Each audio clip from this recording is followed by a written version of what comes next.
FM News. Lokal. Idol Dennis, come in. Personal, nagbimisita ni Mayor Ralph Conrad Medrano, ti San Antonio Elementary School, nga nauram, iti Barangay 8, iti lang napan nga aldaw. Una ti Mayor, maladingitan, gabuta ti nadakamat nga pagadanan, ket old building, iti 1975, iti pan nakai-pastek na.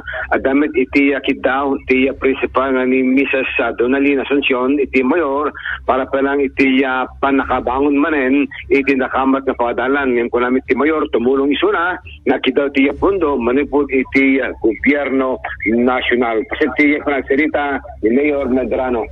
Well, of course, it's very unfortunate na nasunugan tayo. Lahat naman po ng tulong na pwede natin hingiin at ibigay, naman po natin, itatry natin i-divulge dito para, of course, for our students or for our teachers na maka-recover kaagad.